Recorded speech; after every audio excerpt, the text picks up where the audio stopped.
Hello, BookTube, and welcome back to a series of videos in which I am reading you a book, Barchester Towers by Anthony Trollope. I'm giving you in a bonus episode here. We're going to read Trollope's brief conclusion and bring Barchester Towers to an end.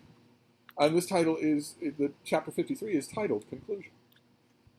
The end of a novel, like the end of a children's dinner party, must be made up of sweetmeats and sugar plums. There is now nothing else to be told but the gala doings of Mr. Arabin's marriage, nothing more to be described than the wedding dresses, no further dialogue to be recorded than that which took place between the Archdeacon who married them and Mr. Arabin and Eleanor who were married. Wilt thou have this woman to thy wedded wife, and wilt thou have this man to thy wedded husband, to live together according to God's ordinance? Mr. Arabin and Eleanor each answered, I will. We have no doubt that they will keep their promises, especially since the Signor Neroni has left Barchester before the ceremony performed. I don't know what that means.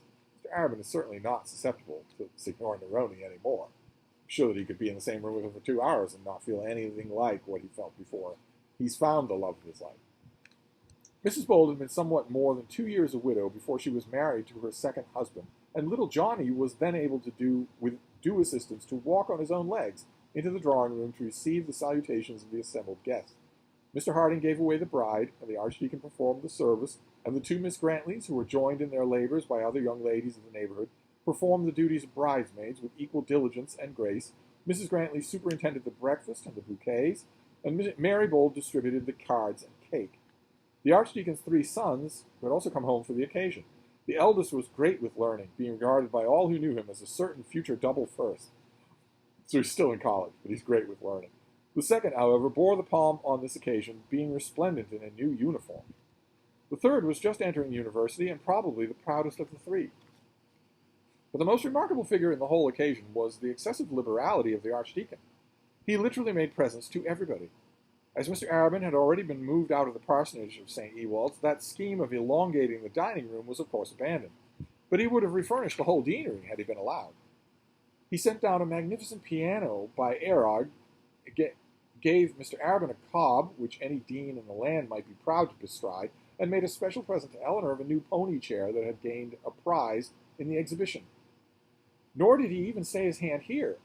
He bought a set of cameos for his wife and a sapphire bracelet for Miss Bold, showered pearls and work boxes on his daughters, and to each of his sons presented a check for £20. On Mr. Harding he bestowed a magnificent cello with all the new-fashioned arrangements and expensive additions which, on account of these novelties, that gentleman could never use with satisfaction to his audience or pleasure to himself. Those who knew the Archdeacon well perfectly understood the cause of his extravagance. 'Twas thus he sang his song of triumph over Mr. Slope. This was his hymn of thanksgiving, his loud oration. He had girded himself with his sword and gone forth to war. Now he was returning from the field laden with the spoils of the foe. The cob and the cameos, the cello and the piano, were all, as it were, trophies reft from the tent of his now conquered enemy. The Arabins, after their marriage, went abroad for a couple of months, according to the custom in such matters now duly established, and then commenced their deanery life under good auspices. And nothing can be more pleasant than the present arrangement of ecclesiastical affairs in Barchester. The titular bishop never interfered, and Mrs. Proudie not often. Her sphere is more extended, more noble, and more suited to her ambition than that of a cathedral city. As long as she can do what she pleases with the diocese, she is willing to leave the dean and the chapter to themselves. Mr. Slope tried his hand at subverting the old established customs of the close, and from his failure she has learnt experience. So she is not trying to do that. It was Slope who was the problem. The burly chancellor and the meager little prebendary are not teased by any applications respecting Sabbath-day schools. The dean is left to his own dominions, and the intercourse between Mrs. Proudie and Mrs. Arabin is confined to a yearly dinner by each given to the other. At these dinners Dr. Grantley will not take part, but he never fails to ask for and receive a full account of all that Mrs. Proudie either says or does. His ecclesiastical authority has been greatly shorn since the palmy days in which he reigned supreme as the mayor of the palace to his father, but nevertheless such authority as is now left to him he can enjoy without interference. He can walk down the high street of Barchester without feeling that those who see him are comparing his claims with those of Mr. Slope. The intercourse between Plumstead and the deanery is the most constant and familiar description. Since Eleanor has been married to a clergyman, and especially to a dignitary of the church, Mrs. Grantley has found many more points of sympathy with her sister, and on coming occasion, which is much looked for by all parties, she intends to spend a month or 2 at the deanery. She never thought of spending a month or two in Barchester when little Johnny Bold was born. The two sisters do not quite agree on matters of church doctrine, though their differences are the most amicable description. Mrs. Arabin's church is 2 degrees higher than that of Mrs. Grantley. This may seem strange to those who will remember that Eleanor was once accused of partiality to Mr. Slope, but it is no less than the fact. She likes her husband's silken vest, she likes his adherence to the rubric, she especially likes the eloquent philosophy of his sermons, and she likes the red letters in her own prayer book. It must not be presumed that she had a taste for candles, or that she is all the way astray about the real presence, but she had an inkling in that way. She sent a handsome subscription towards a certain very ecclesiastical legal expenses which have lately been incurred in Bath, her name of course not appearing. She assumes a smile of gentle ridicule when the Archbishop of Canterbury is named, and she has put up a memorial window in the cathedral. Practically a Catholic. Mrs. Grantley, who belongs to the High and Dry Church, the High Church as it was some 50 years since, before tracts were written and young clergymen took upon themselves the highly meritorious duty of cleaning churches, rather laughs at her sister. She shrugs her shoulders and tells Miss Thorne that she supposes Eleanor will have an oratory in the deanery before she's done. But she is not on that account a whit displeased. A few high church vagaries do not, she thinks, sit amiss on the shoulders of a young dean's wife. It shows at any rate that her heart is in the subject, and it shows moreover that she is removed, wide as the poles asunder, from that cesspool of abomination in which it was once suspected that she would wallow and grovel. Let anything else be held as blessed, so that be well cursed. This is all church insider baseball. You really don't need to pay much attention to it, except to know the overriding point, which is that the sisters are reconciled and closer than they ever have been. Welcome kneeling and bowing, welcome matins and complines, welcome bell, book, and candle, so that Mr. Slope's dirty surplices and ceremonial Sabbath be held in due execration. If it be essentially and absolutely necessary to choose between the two, we are inclined to agree with Mrs. Grantley that the bell, book, and candle are the lesser evils of the two.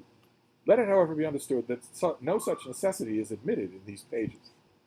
Okay, church stuff over.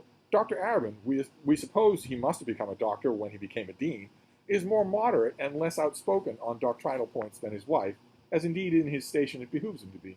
He is a studious, thoughtful, and hard-working man. He lives constantly at the deanery and preaches nearly every Sunday. His time is spent in sifting and editing old ecclesiastical literature and in producing the same articles new. At Oxford he is generally regarded as the most promising clerical ornament of the age. He and his wife live together in perfect mutual confidence. There is but one secret in her bosom which she has not shared. He has never yet learned how Mr. Slope had his ears boxed. I presume because he would have to learn why. Not because it's a funny story now. I'm assuming that the reason she doesn't tell him what she did to Mr. Slope is because she would have to tell him what occasioned it. Oh, goodness. Oh, goodness. Oh, one last bit of Barchester yoga. Oh, goodness gracious. Stretch those hamstrings, baby.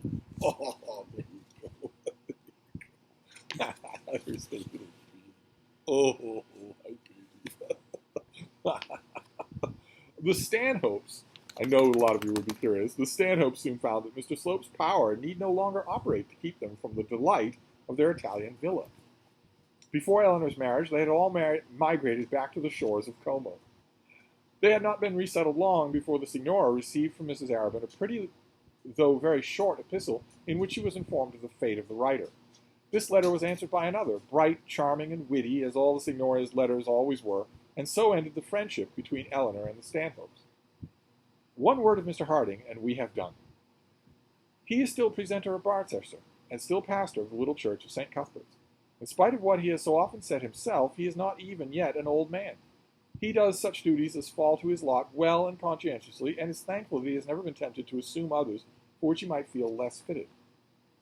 The author now leaves him in the hands of his readers, not as a hero, not as a man to be admired and talked of, not as a man who should be toasted at public dinners and spoken of with conventional absurdity as a perfect divine, but as a good man without guile, believing humbly in the religion which he has striven to teach, and guided by the precepts by which he has striven to learn. And that's the end of the book. That's the end of Barchester Towers. Trollope decides to end it on a note of very quiet praise for Mr. Harding. Which, the Barchester books become a series. If if there's any doubt in Trollope's mind after the war, and there was no doubt once he knew the reception of this book. So these become a series, but even so, I really think that those final 2 paragraphs underscore the fact that Barchester Towers is in many ways a direct sequel and concluding volume to The Warden. And wonderful along those lines. This has been an enormous joy for me to do this. Far greater a joy than I thought it would be. I don't know how many times I've read this book, but reading it out loud, even the choppy, haphazard way that I do of it, reading it out loud and chatting about it with you has been wonderful. Absolutely wonderful. So I need to put some thought into what the next book I will read out loud to you is. This is too much fun to stop doing. But anyway, for today, that is the conclusion of Barchester Towers. A wonderful, wonderful time we had reading this. So I'll wrap this up for now, and I'll be back. Thank you, BookTube.